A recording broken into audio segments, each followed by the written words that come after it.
prends ma vie en main grâce à l'hypnose et au coaching.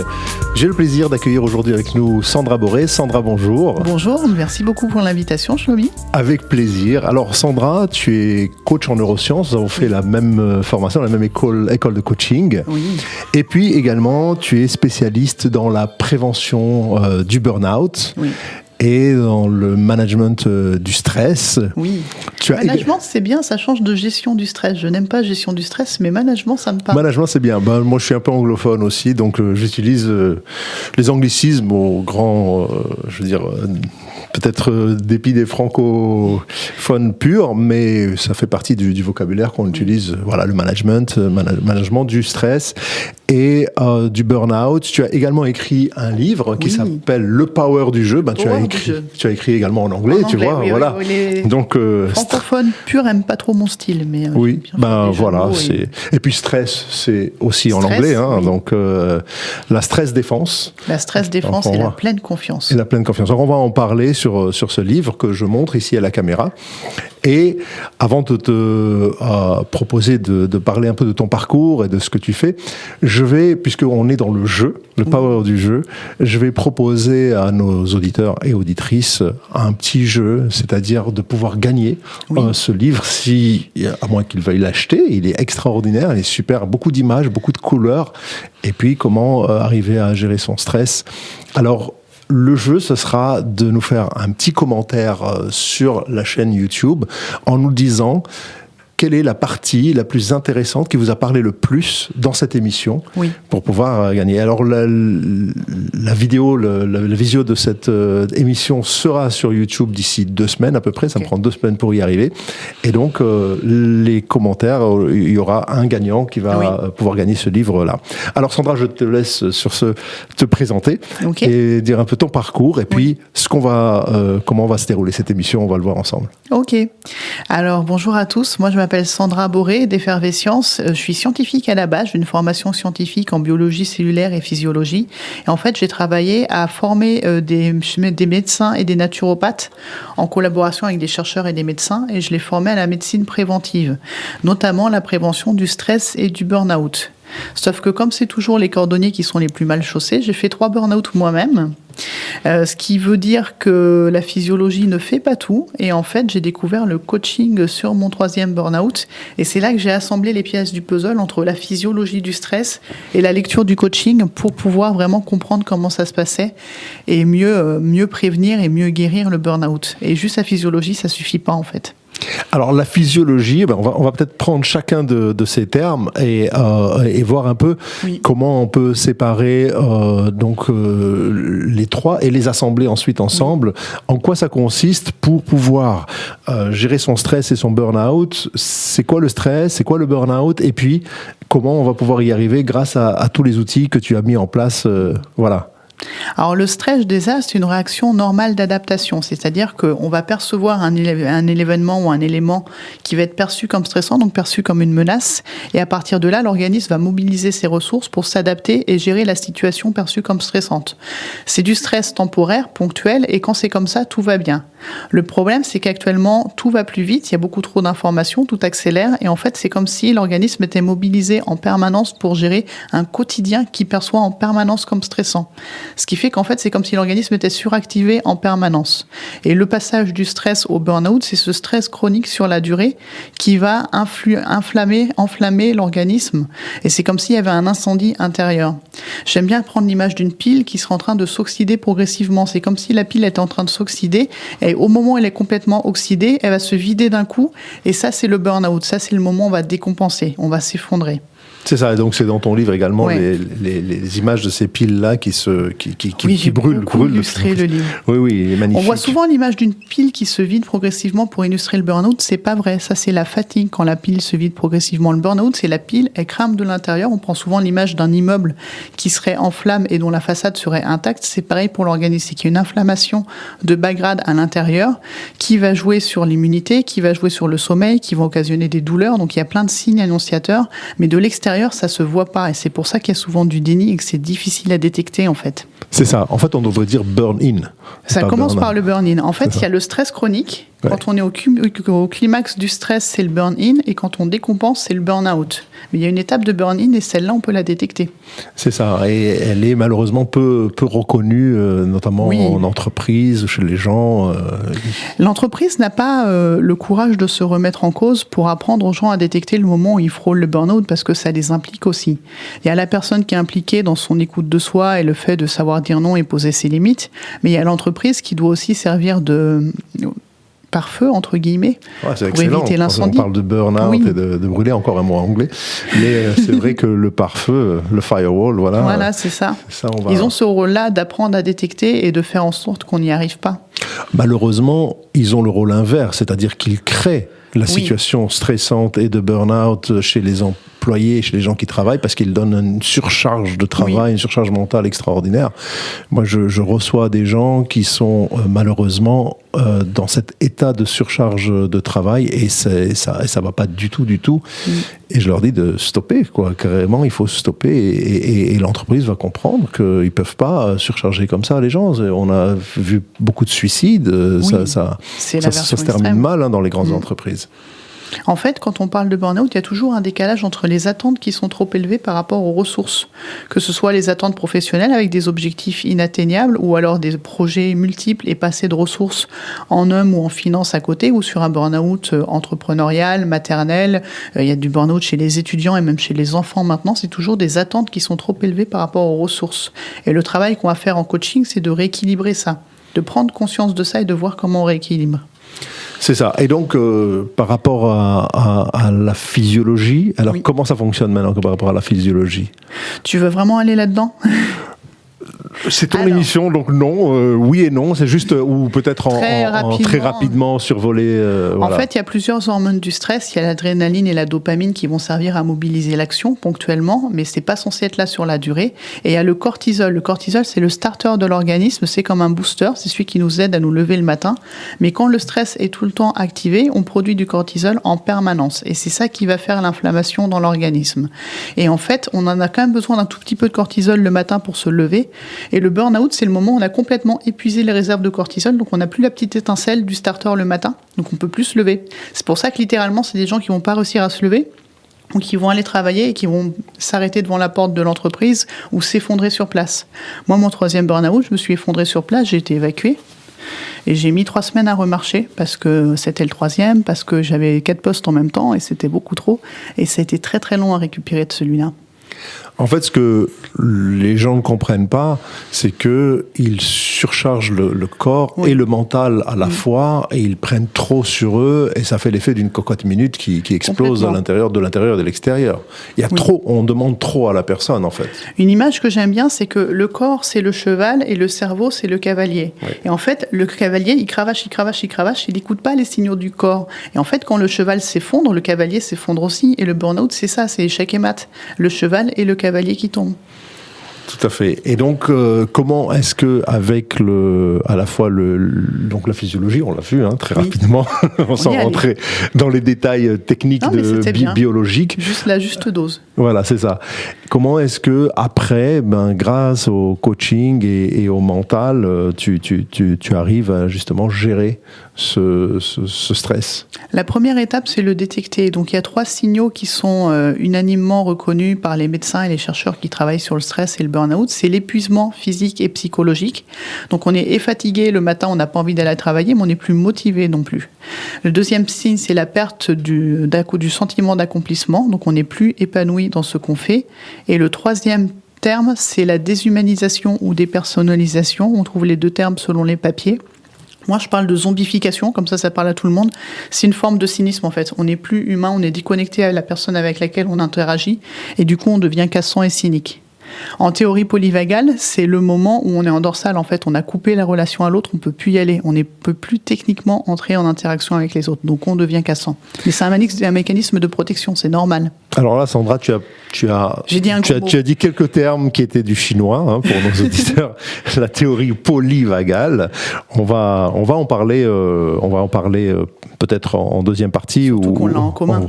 On l'a, bien sûr, mais donc on va en parler. Ce que c'est la fameuse TPV du docteur Stephen Porges qui a mis ça au point. Il y a bonne dizaine d'années aux États-Unis. Et qui arrive très très lentement. Ça fait 3-4 ans en France. Ouais. Et encore, beaucoup de gens ne la connaissent pas, mais on va en parler parce que c'est justement un moyen de gérer son stress au quotidien. Son niveau de stress. Exactement. Et donc, pour y arriver dans cette détection-là, comment est-ce qu'une personne peut elle-même, parce qu'elle est tellement prise dans son engrenage d'activité qu'elle ne se rend même pas compte qu'elle est en train de rentrer dans cet auto-épuisement finalement. Alors notre ami et formateur commun David Lefrançois dirait qu'il faut faire un stop, se taire et observer patiemment. En fait, à plusieurs moments dans la journée, il faut prendre le temps de s'arrêter pour regarder où est-ce qu'on en est de son activation du stress. Est-ce qu'on se sent en sécurité ? Est-ce qu'on trouve qu'il y a une menace permanente, constante, et là on va être dans le sympathique ? Ou est-ce qu'on trouve qu'il y a un danger vraiment ingérable, et là on va être dans le dorsal, pour commencer à semer un petit peu de théorie polyvagale ? Oui, c'est ça. Comme dit le docteur Joe Dispenza, il dit, qui est aussi dans cette optique-là, il faut savoir parler à son corps et dire à son corps, assieds-toi. Oui, et il faut savoir l'écouter, il faut s'autoriser à l'écouter. Un vrai problème qu'on a sur le burn-out, surtout sur un premier épisode de burn-out, c'est le déni. On a beau alerter la personne, elle se croit plus forte que le burn-out, elle se sent pas concernée, et du coup, elle va y aller quand même. C'est très frustrant pour les proches ou les managers qui alertent, qui ont compris, qui souvent ont déjà vécu un burn-out, qui viennent m'appeler en mode « je peux faire quoi ?» Tu peux rien faire, faut que tu attendes que la personne se prenne le mur, et après, elle sera en mesure de se poser les bonnes questions. C'est très frustrant. Mais avant, justement, donc, comment prévenir avant de prendre ce fameux mur, il faut prévenir, il faut que cette personne... Il faut informer. Il faut expliquer comment on détecte, mais parfois, la personne doit faire son chemin et parfois, le chemin va passer par le burn-out. Les personnes qui ont vu des proches faire un burn-out savent ce que c'est, voient combien c'est destructeur et sont peut-être plus à même de s'arrêter à temps. Mais les personnes qui se sentent pas concernées et qui n'ont pas vu les personnes en burn-out, qui ont juste vu des personnes sortir de l'entreprise, être en arrêt maladie et revenir, ces personnes-là, souvent, vont avoir besoin d'y aller, en fait. C'est ça.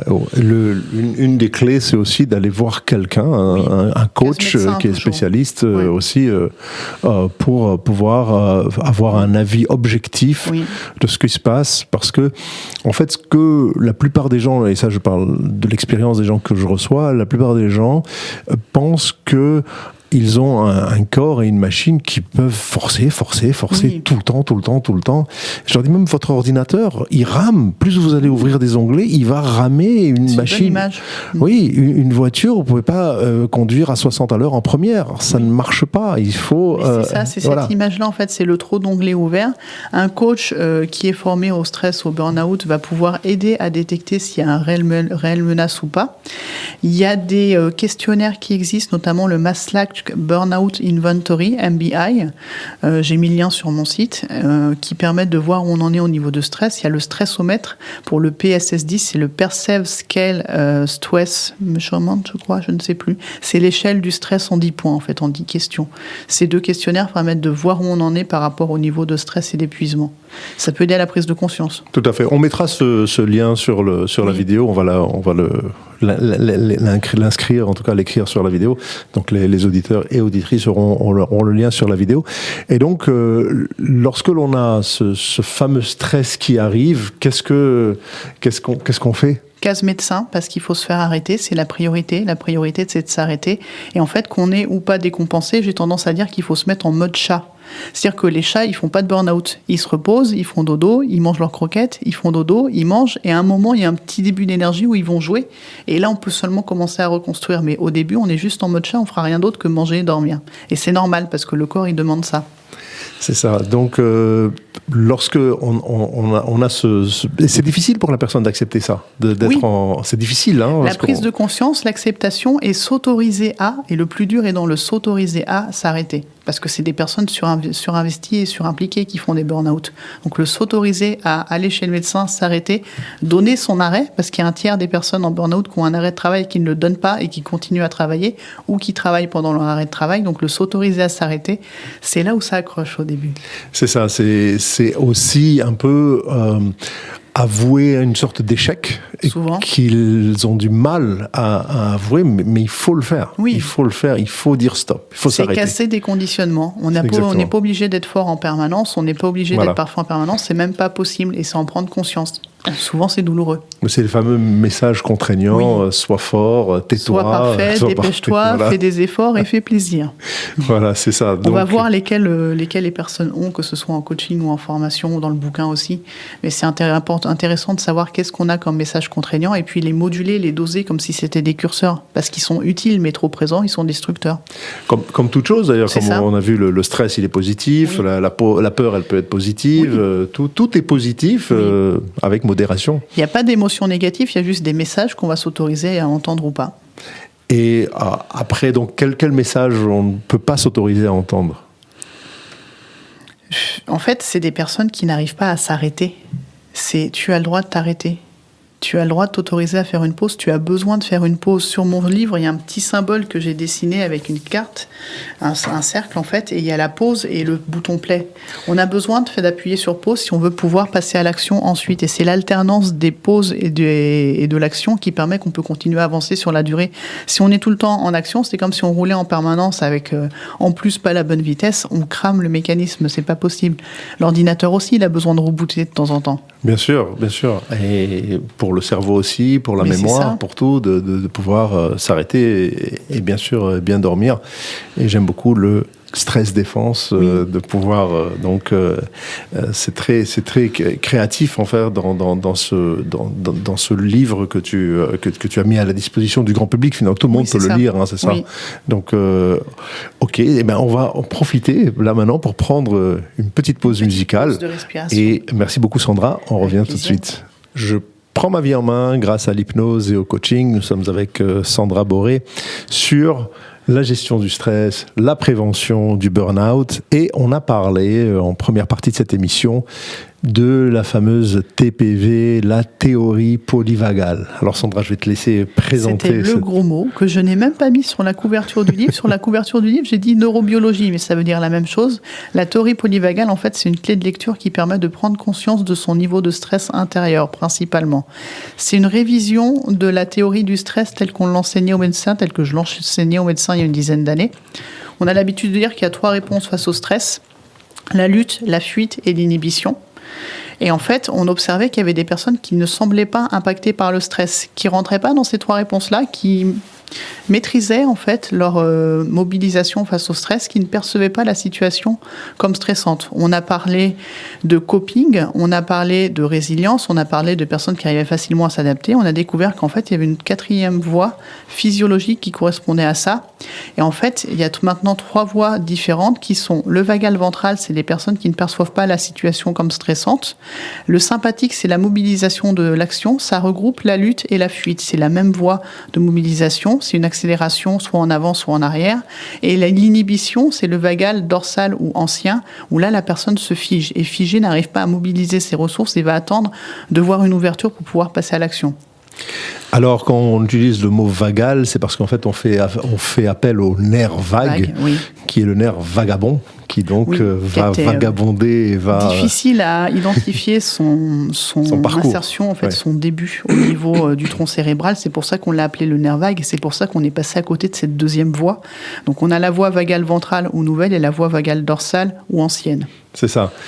Et donc le nerf vague va passer par tous les organes vitaux, depuis le cerveau, mais également le visage, la gorge. Tout ce qui est la voix et la phonation, c'est impliqué par le nerf vague. On a le cœur, on a les poumons, on a les organes digestifs, on a les organes sexuels. C'est le plus long nerf de l'organisme et c'est celui qui innerve le plus d'organes. C'est le 10e nerf. C'est le 10e nerf. Le 10e nerf, c'est ça. Oui. Et donc, c'est pour ça que lorsqu'on est en situation de panique, je vous explique un peu aux gens qui nous écoutent, lorsqu'on est en situation de panique où tout l'organisme se paralyse et se fige, on fait ce qui s'appelle un malaise vagal. C'est ça. Et on tombe dans les pommes finalement parce que le malaise vagal, c'est la version courte du burn-out.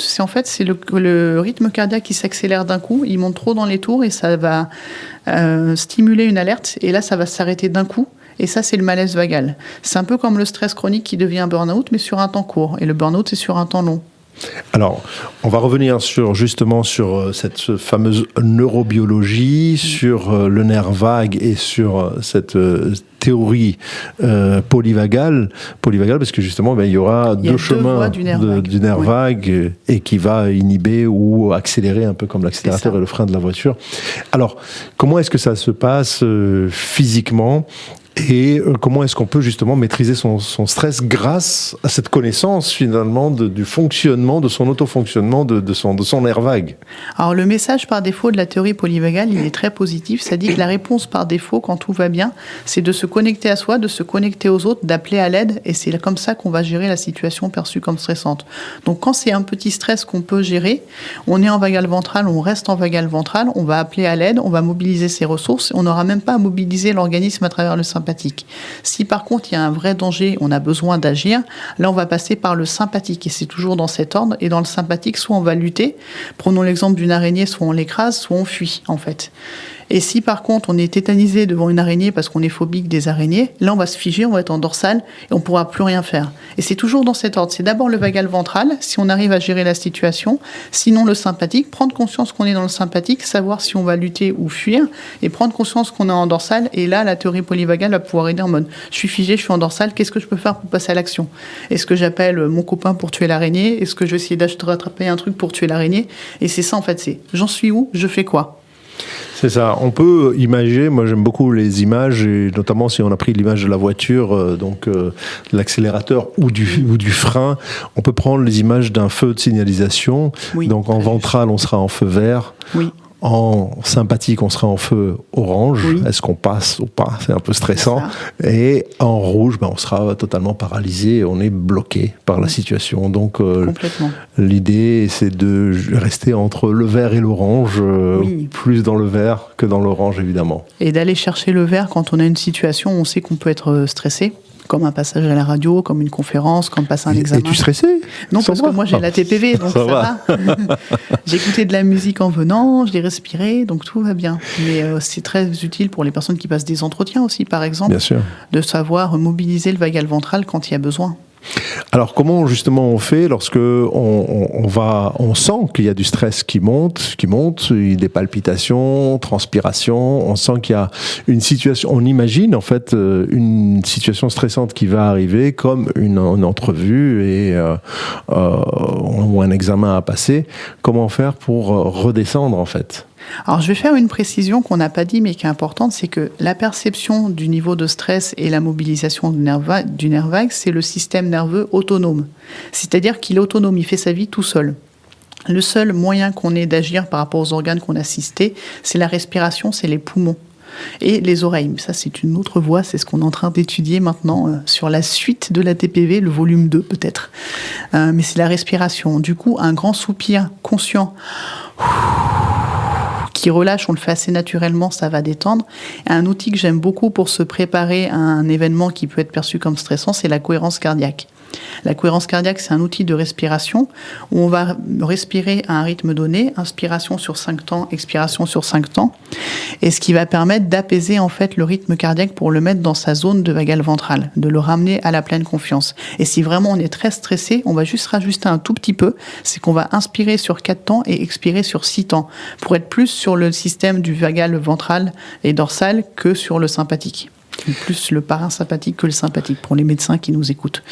Oui, c'est vrai qu'on parlait beaucoup à l'époque de... Et il y en a toujours qui disent parasympathique et sympathique, mais qui n'est pas sympathique tout à fait sympathique. Le sympathique n'est pas sympa, voilà. Et le parasympathique, maintenant, c'est le vagal dorsal ou ancien, et on a maintenant une voie en plus qui est le vagal nouveau. Et il y a de plus en plus de livres sur le nerf vague et comment c'est la voie de la guérison. Mais en fait, il y a très peu de livres dans ces livres-là qui parlent de cette branche vagal ventrale, alors que les livres sur le nerf vague et le pouvoir guérisseur du nerf vague, c'est la branche vagal ventrale, c'est pas la branche vagal dorsale. C'est ça. Et donc, lorsque l'on va faire cette respiration, je rappelle un peu parce que avant que je donne cette respiration à faire, je demande aux gens s'ils savent respirer. Oui, bien sûr, je sais respirer puisque je suis vivant, donc je sais respirer. Mais en fait, quand ils inspirent, ils font rentrer le ventre et c'est donc une respiration inversée qui produit de l'hyperventilation et qui produit l'effet inverse. Une respiration haute, alors qu'une respiration, quand elle est bien posée, elle est basse, elle va dans le ventre et ça fait gonfler. Et donc, lorsqu'on inspire, on doit faire gonfler le ventre comme de l'air qui rentre dans un ballon, il gonfle, et puis quand on le dégonfle, le ballon dégonfle. Et ça, c'est très important. Et puis, il y a une petite application, il y en a plein, juste avec cette petite boule qui monte et qui descend. Ça, c'est Respirelax avec la petite boule. Il y a Cardia qui a un rond de couleur qui s'agrandit, qui se rétrécit. C'est pratique pour s'endormir le soir. Parce qu'on n'a pas regardé l'écran, on voit juste les changements de couleur. C'est ça. Et aussi, dans Respirelax, il y a un petit bip à chaque fois. Donc, on peut fermer les yeux et se laisser porter par le bip, en fait, qui arrive au sommet ou en bas de la... Alors, je le donne à faire systématiquement aux gens qui viennent me voir 3 fois par jour, quelle que soit leur problématique ou leur objectif, je le donne à faire. Il y a des bons élèves qui suivent. Il y en a qui suivent moins et qui se disent mais ça sert à quoi ? C'est pas important, c'est pas grave. 5 minutes de cohérence cardiaque, ça a autant d'effet que 20 minutes de méditation. Il y a des mutuelles américaines qui baissaient les tarifs pour les personnes qui faisaient la cohérence cardiaque. Alors, est-ce que tu peux nous expliquer, Sandra, l'importance et l'effet biologique, physiologique que ça a sur l'organisme ? Ça va apaiser le rythme cardiaque. C'est comme le modulateur, le régulateur, j'allais dire baromètre ou thermomètre, mais c'est pas ça, je cherchais le truc en musique. Le diapason, qui va en fait mettre le cœur au juste rythme où il va se sentir en confiance. C'est pour ça qu'on parle de pleine confiance. Et quand il est en confiance, il va pouvoir mobiliser les bonnes ressources au bon moment. C'est OK d'être en sympathique, c'est OK d'être en vagal dorsal si c'est adapté à la situation. Par contre, si on est en sympathique, en chronique, parce qu'on est stressé tout le temps, ou si on est figé dans son dorsal, qu'on n'arrive plus à bouger, là, c'est plus OK. C'est ça. En fait, quand on parle de cohérence cardiaque, c'est plutôt cohérence cerveau-cœur. C'est ça. Et intestin, faut pas les oublier. Surtout en ce moment, on en parle de plus en plus. Et alors moi, j'ai acheté un petit oxymètre.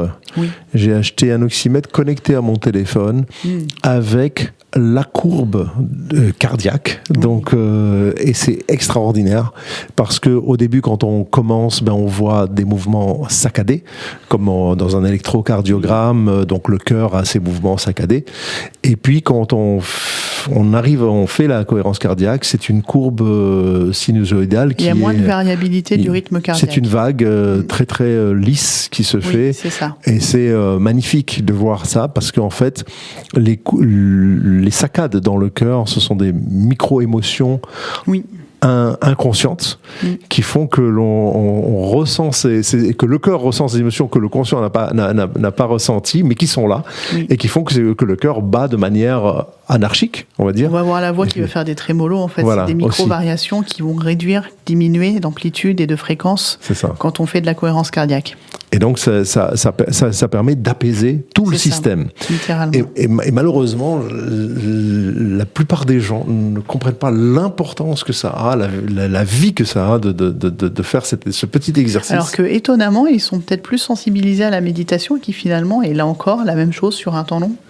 C'est ça. Tant mieux que ça se passe. Ça dépend comment ils font, parce qu'il y a des personnes qui méditent en sympathique. Faut que j'arrête de penser, mais je sais pas quoi faire. Et qu'est-ce que je dois faire demain ? Et j'ai ça à aller acheter.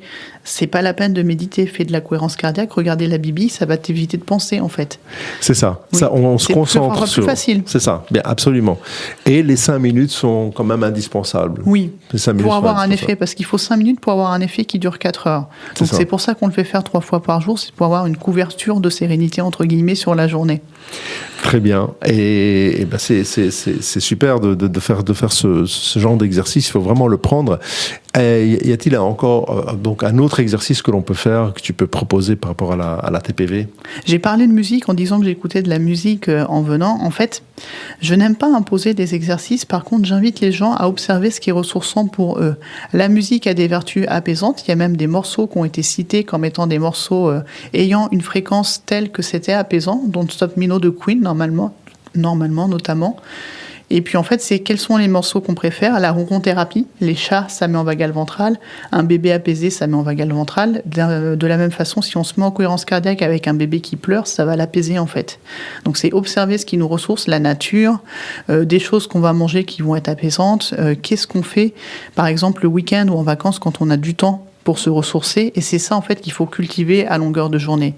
Les personnes qui sont dans le stress chronique et dans le sympathique permanent ne s'autorisent plus à prendre des pauses. Donc c'est qu'est-ce que je fais quand je fais des pauses, et c'est ça que je vais devoir mettre dans ma journée. Et donc, comme tu l'as dit, la musique, on l'a fait d'ailleurs avec Priscille, l'émission précédente, c'était très extraordinaire. Joli. Oui, c'était impressionnant. Elle est maintenant sur YouTube aussi, et elle disait que lorsque l'on écoute cette musique, chaque longueur d'onde, chaque onde va toucher un organe. C'est ça. Un certain organe, et donc va pouvoir calmer l'organe du foie ou de l'intestin ou des poumons. On parle de thérapie fréquentielle. J'ai un boîtier qui l'utilise, qui permet en fait d'envoyer des fréquences pour cibler tel ou tel organe, telle ou telle problématique de santé. On le fait aussi au niveau de l'oreille. Dans les dernières recherches du Dr Porges, il travaille sur l'oreille, le son, et notamment comment le son peut apaiser et rendre plus confiants les autistes. Il travaille aussi sur l'autisme actuellement, ce qui me concerne directement aussi d'ailleurs, donc je surveille ses travaux. Et en fait, le son est apaisant et le son aide à prendre confiance. Absolument. Et ce boîtier fréquentiel, tu peux nous en dire un peu plus? Où est-ce qu'on peut le trouver? Alors ça s'appelle Illy, mais il y en a d'autres. Il y en a qui sont au niveau de l'oreille, dont j'ai pas les noms. Éric Marlien, qui a préfacé mon livre, qui travaillait sur le stress avant de travailler sur la théorie polyvagale, travaille maintenant sur aussi les fréquences au niveau de l'oreille pour apaiser. Donc moi j'ai testé Illy parce que c'est accessible, c'était grand public, c'était pas trop cher, mais je suis sûr qu'il va y en avoir d'autres. Et on sait par exemple que David Lefrançois travaille sur quelque chose du même acabit en fait. Illy, ça s'écrit comment? H-E-A-L-Y. Illy, donc la guérison, quoi, guérir. Oui, quoi. c'est ça. C'est un petit healing, soigneur de poche qu'on peut avoir chez soi. Extraordinaire. Et moi, j'ai vu aussi, je l'utilise un petit peu, des exercices d'activation du nerf vague dans l'oreille, oui. Avec le petit doigt dans l'oreille, en tournant le doigt à l'intérieur de l'oreille. Bon, il faut s'y habituer, il faut voir. Il y a des électrodes qui peuvent se mettre au niveau des oreilles selon les problématiques. Tout ce qui est psycho, notamment, c'est au niveau des oreilles. Et sinon, c'est au poignet, ou sinon, c'est juste le boîtier qui émet. Ça dépend des modèles et des problématiques. On n'est pas là pour faire la pub du Illy, mais c'est la médecine de demain. On va en entendre parler de la thérapie fréquentielle et de la thérapie par la musique dont parlait Priscille complètement. On va en entendre parler prochainement, c'est certain. Et donc, comment est-ce qu'on peut détecter quand on arrive à faire ça? On a aussi l'image de se remettre dans un contexte soi-même. Parfois, c'est des chansons qui ont une histoire. Quand on écoute la radio et on se dit « Ah, j'adore cette chanson, je suis obligé d'y aller ». Ça, c'est en fait, il faut faire la playlist de ces morceaux-là. Moi, j'ai une playlist Flow Must Go On où en fait, j'ai tous les morceaux qui me donnent cette vibration-là et je sais qu'ils me font ce bien-là. Et en venant, j'écoutais ça. J'ai pas fait de la cohérence cardiaque parce que j'étais en train de conduire, mais j'avais mis une playlist où je savais que ça allait mettre en vagal ventrale pour venir. Tu étais tellement stressée, Sandra. Pas de venir, mais de conduire dans Paris. Ah, okay. Conduire en région parisienne est assez stressant pour moi. En plus, étant autiste, j'ai besoin de contrôler mon environnement, savoir où je vais. Donc heureusement qu'il y a les GPS et heureusement qu'il y a la musique. Parce que sinon, c'est compliqué en effet. C'est vrai que le stress du trafic... Oui. Conduit les gens à une agressivité et aussi à être hyper stressés dans ce qu'ils font. On a eu un exemple, on est venu ici, c'est magnifique, c'est une super jolie ville, c'est tout mignon, on avait 2 voitures stressées qui sont parties à klaxonner. Forcément, ça a activé mon sympathique, on m'a dit, qu'est-ce qu'ils veulent? C'est vrai, tout à fait, dans la rue, il y avait quelqu'un qui bloquait, et donc tout le monde s'énervait au volant, il n'était pas... Sauf nous, parce que nous, on sait. Voilà, très très bien. On arrive tranquillement à la 3e partie de cette émission. Alors, on va prendre une petite pause musicale, Sandra, et revenir tout de suite après. Merci beaucoup. Avec plaisir. Je prends ma vie en main grâce à l'hypnose et au coaching. Nous sommes avec Sandra Boré sur la TPV. Oui, la théorie polyvagale, maintenant vous savez. Voilà. Ou pleine confiance pour que ce soit plus mignon, ou neurobiologie pour que ce soit plus physiologique. Voilà. Alors donc, tu as écrit un livre sur ça. Pas que, mais oui, principalement. Et puis, j'aimerais qu'on parle justement de ce livre où on va pouvoir avoir ce pouvoir, cette libération sur soi, sur son stress, sur son temps. Sur sa vision du monde. J'ai vraiment pris le prisme stress burn-out, c'est-à-dire que j'ai fait une relecture de la physiologie du stress à la lumière de la théorie polyvagale. Donc il y a un petit peu de physiologie, pas beaucoup, mais quand même juste ce qu'il faut pour comprendre comment la théorie polyvagale change notre perception de stress. Et cette fameuse réponse par défaut qui est celle de se connecter aux autres, en fait c'est l'amour la réponse, quand on va vraiment au cœur du message. C'est l'amour et le lien à l'autre qui va être la bonne réponse par rapport au stress, quand on n'est pas dans des conditionnements de sympathie sympathique ou de vagal dorsal. Donc on va expliquer le stress et le burn-out. On va parler de ces fameux conditionnements, donc les messages contraignants dont on parlait au début, ces injonctions à la surperformance et à la superfection qui font qu'on est en permanence dans le sympathique. Comment on s'en détache, comment on se détache de ça, les conditionnements dans l'enfance. Est-ce qu'on a eu une enfance aimante, on s'est senti accompagné et bien entouré, ou est-ce qu'on s'est senti menacé ou pas forcément entendu dans ses besoins? Ça aussi, ça va impacter notre mode par défaut et comment on peut réajuster tout ça. Donc c'est d'abord de la prise de conscience, stress, burn-out, conditionnement, et ensuite c'est une réécriture de ces conditionnements pour pouvoir aller vers le vagal ventral quand on en a besoin. Il y a des personnes qui n'arrivent pas à y aller en fait. C'est aussi de l'amour de soi. Oui. Parce que tu parles de l'amour des autres, mais avant l'amour des autres, il faut avoir... Alors, il y a, pour les personnes qui me le commandent, le livre en direct, ils ont un petit marque-page. Il y a « Tu as le power de maître du jeu ». Donc, jeu, J-E, c'est soi et ses besoins. Et jeu, J-U, c'est passer à l'action et se faire plaisir. Et derrière, il y a écrit « On récolte ce que l'on sème ». Sème, c'est S''A-I-M-E. C'est tout à fait ça, parce que tu joues beaucoup avec les jeux de mots. Oui. Donc, le livre est plein de ces jeux de mots, comme le stress-défense et d'autres choses avec l'action. Oui. Je passe beaucoup de... J'essayais de pas trop en mettre par rapport à ceux qui lisent mes articles, où mes articles sont effectivement pleins de jeux de mots. Dans le livre, je me suis modérée. Alors, on va lire. Mais c'est très illustré. Tout à fait, c'est très illustré. Et donc, est-ce que tu peux nous donner, par exemple, sur une des pages du livre, qui est à la page 62, tu as toute une série de parties de pas à pas à faire, de progression. Alors en fait, c'est des signes annonciateurs du burn-out, parce que c'est bien sympa de donner les 3 signes qui sont l'épuisement physique et psychologique, la perte du sentiment d'accomplissement et la zombification, mais c'est pas forcément le plus parlant. Donc en fait, il y a des signes qui vont être beaucoup plus parlants. Ça va être par exemple le matin, on va mettre le snooze. On va pas se réveiller tout de suite quand le réveil sonne, parce qu'on n'a plus la motivation, et on va laisser traîner le réveil, laisser ressonner. On va tomber malade le week-end ou au début des vacances. Ça, c'est quand l'organisme est vraiment en surinflammation, et dès qu'on commence à ralentir, pof, il tombe malade. On n'aura plus d'énergie pour parler d'autre chose que le boulot, pour faire des sorties entre amis ou en famille. On va rentrer en étant particulièrement irritable. On n'arrivera plus à se projeter dans l'entreprise parce qu'on va complètement s'en détacher. On va entendre avec impatiemment les vacances.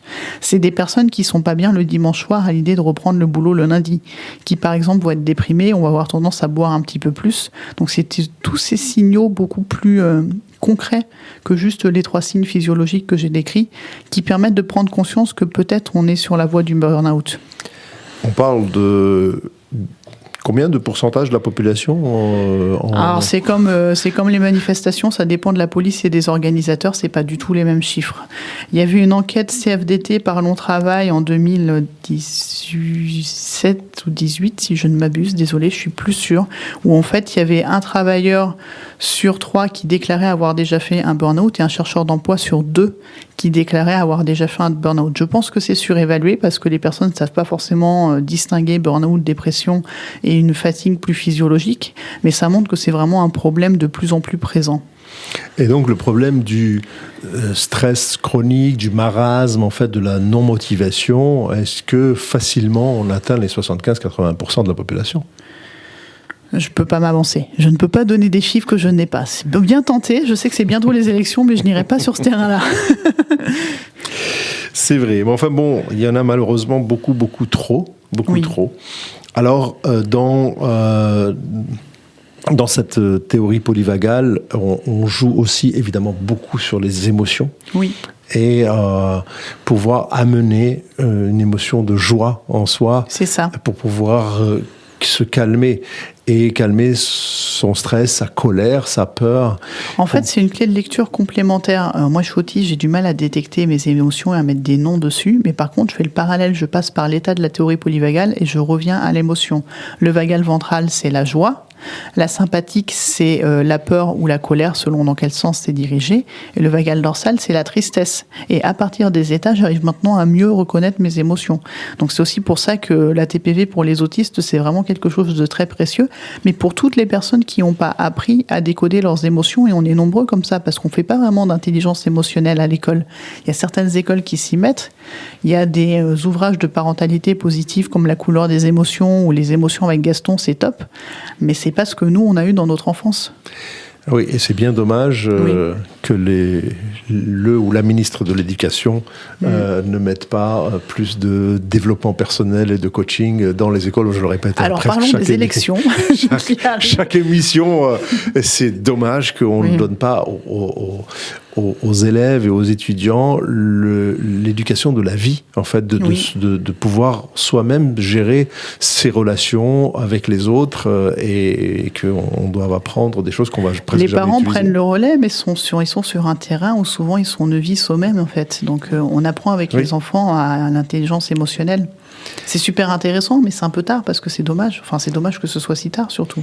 Espérons qu'on ait de nouveaux enseignements ou de nouveaux programmes dans l'école qui va inclure au moins une ou deux fois par semaine, 1 heure ou deux de développement personnel, de connaissance de soi, rien que ça, hein, de gestion des émotions, et qu'on puisse faire appel à des gens comme toi ou d'autres coachs qui sont spécialisés dans la gestion du stress, parce que ne fût-ce que même pour calmer une classe, pour l'enseignant, c'est déjà important. Alors, je ne sais pas si j'arriverai à rester en vagal ventral dans une classe avec plein d'élèves hurlants, toute honnêteté. En les mettant en cohérence cardiaque, en respiration dès le départ, dès le début de la classe, ça se fait dans les écoles. À la crèche, ça se faisait, là où était mon fils. Après, à l'école, j'ai moins de retours, mais ça commence à se mettre en place. Il y a quand même des formateurs, des instituteurs qui ont des initiatives et c'est top. Mais ce n'est pas dans les programmes par défaut, ça c'est certain. C'est ça, c'est dommage. Alors, lorsque l'on va pouvoir faire un tour, puisqu'on est le symbole de ton livre, c'est aussi un cercle, d'accord. Donc on va tourner. L'idée c'est de rester en haut en fait. L'idée c'est de pas descendre vers la partie stress burn-out. En fait, la plupart des gens, ils alternent entre le sympathique de suractivation de l'action et le dorsal où ils sont épuisés, ils vont finir en mode baleine ou carpette sur le canapé. C'est bien parce que ça permet de récupérer, mais c'est subi quand c'est comme ça. Et l'idée, c'est d'être dans le choisi. Et le choisi, il passe par le vagal ventral. Le vagal ventral, c'est comme un petit chef d'orchestre où il va dire « je mets une touche de sympathique, je mets une touche de dorsale, là j'agis, là je me repose » et à partir de là, on a le power. Quand on est dans le vagal ventral, si on est « je suis trop stressé, je m'écroule, je suis trop stressé, je m'écroule, c'est le week-end, pouf, je suis affalé ». Ça, c'est subi et c'est dommage parce qu'on a du mal à activer le vagal ventral quand on est dans le subi. Tandis que quand on est dans le choisi, on fait ce qu'on veut. C'est ça. La question qu'il faut toujours se poser, c'est est-ce que je choisis ou je subis cette émotion-là ? C'est ça. Et la deuxième question, c'est est-ce que je suis en lien avec moi-même ou bien j'ai coupé le lien ? Et c'est pas une injonction au vagal ventral. Tous les états sont OK. Il y a des moments où on a besoin de sympathique, il y a des moments où on a besoin d'un bon gros dorsal pour bien récupérer quand on a fait quelque chose qui était très prenant en énergie. Donc il n'y a pas d'état qui serait mieux qu'un autre. C'est pas une injonction à être dans la joie et dans le vagal ventral en permanence. C'est pas possible. Il y a des fluctuations dans la vie. Mais par contre, c'est être en mesure de revenir au vagal ventral quand on en a besoin. C'est ça qui change tout.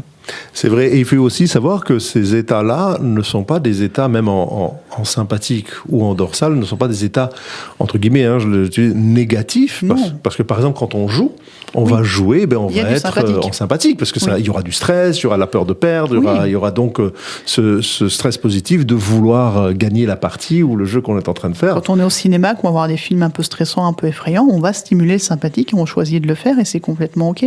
Voilà. Et puis, on peut aussi rentrer dans le dorsal, c'est-à-dire le rouge, pour dire, là, maintenant, j'ai envie de m'isoler, d'être le do not disturb qu'on met dans la chambre d'hôtel. On veut pas être dérangé, on va écouter sa musique, on rentre en dorsal, en fait. Moi, je dis maintenant, le dimanche, c'est carpet diem. Je me mets en mode chat.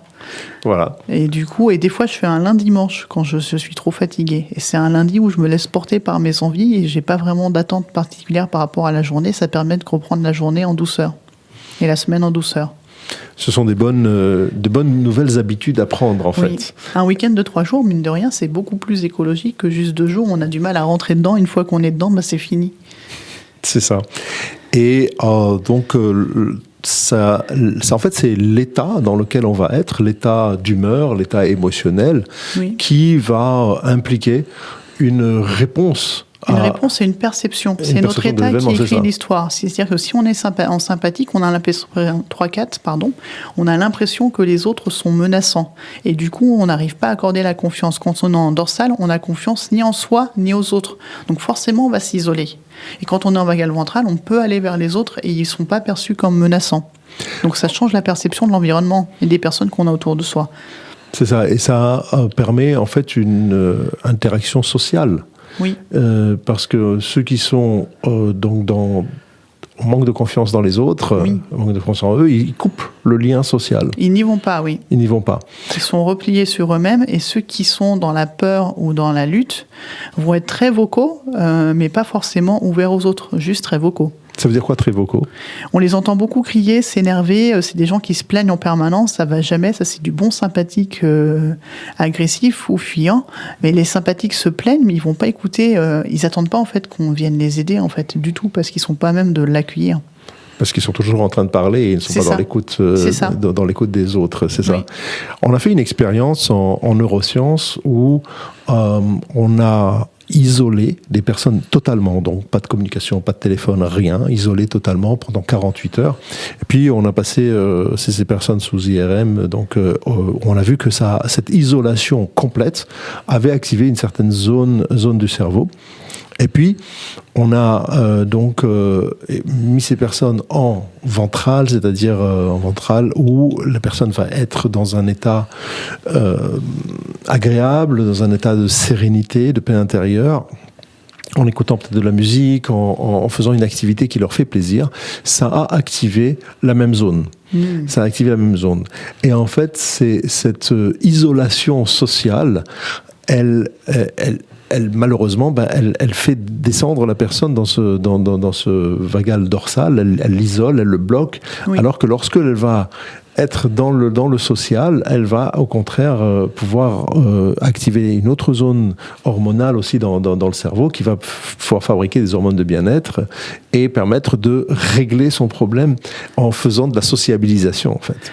C'est une expérience qu'on a reproduite à l'échelle planétaire avec les confinements où en fait les personnes étaient isolées quand elles étaient seules et qui en plus ne pouvaient pas bouger, tout envoyait des messages de menaces et c'est pour ça que ça les mettait dans le dorsal parce qu'on est enfermé chez soi, on n'a plus le lien. On a les masques, donc on n'a plus les signes sociaux de reconnaissance de est-ce que la personne est une menace ou pas, et ça change complètement notre perception de la réalité. Donc c'était bien pour la planète, mais pour les individus, il y a une recrudescence de dépression et de burn-out depuis les confinements, et les enfants ont plus de mal à apprendre à parler parce qu'ils voient plus la bouche en fait des parents ou des instituteurs, et ça n'aide pas forcément à apprendre à articuler. Voilà, espérons qu'on va pouvoir enlever, on commence déjà à enlever de plus en plus les masques, et puis on est moins en confinement. Mais le confinement a aussi permis à certaines personnes de se retrouver. Et donc ça a eu aussi des effets positifs. De changer leur rapport au travail et de changer le rythme par rapport au travail. Et ça, c'est super positif. Je regarde de près ce qui se passe avec le télétravail et la partie en partie à distance, des gens qui se sont rapprochés de la nature. Ça, c'est super positif. En fait, c'est changer cette réalité dont on parlait tout à l'heure, c'est prendre cette réalité, la changer pour l'adapter en étant dans le ventral le plus possible, quelle que soit la circonstance de vie que l'on est en train de vivre. Métro, boulot, dodo, on se rend compte qu'on n'a plus forcément besoin de la case métro et ça change tout en fait. Parce que c'était la partie la plus stressante pour beaucoup. Après, ça dépend des postes en fait, mais c'est une autre équation. Tout à fait. Alors Sandra, on arrive bientôt à la fin de notre émission. Est-ce que tu peux nous dire où est-ce qu'on peut te trouver, où est-ce qu'on peut trouver ton livre? Est-ce que les gens qui veulent prendre rendez-vous avec toi, voilà. Tout est sur mon site, c'est effervescience.fr. Alors le livre, il est auto-édité parce qu'il rentrait pas dans les cases classiques des collections des éditeurs, parce que c'est du tutoiement, parce que c'est plein de dessins. Et du coup, j'ai pensé à toutes les sensibilités. Donc vous pouvez choisir votre lutin primeur, comme je l'appelle. Soit c'est Amazon, soit c'est Bookelis. Très bien. Alors donc comme ça, si vous êtes anti-Amazon, il y a Bookelis. Super, très bien. Je te remercie beaucoup pour cette magnifique émission. Je remercie également Axel à la technique. Merci. Et je rappelle aux auditeurs que cette émission a lieu tous les 2e et 4e mercredis de chaque mois, que vous pouvez me trouver sur YouTube également et que vous la trouverez prochainement diffusée. Merci beaucoup. Avec un livre à gagner. Avec un livre à gagner, donc on attend vos commentaires. Oui, qu'est-ce que vous avez préféré dans l'émission? Voilà, merci beaucoup et à bientôt. Merci.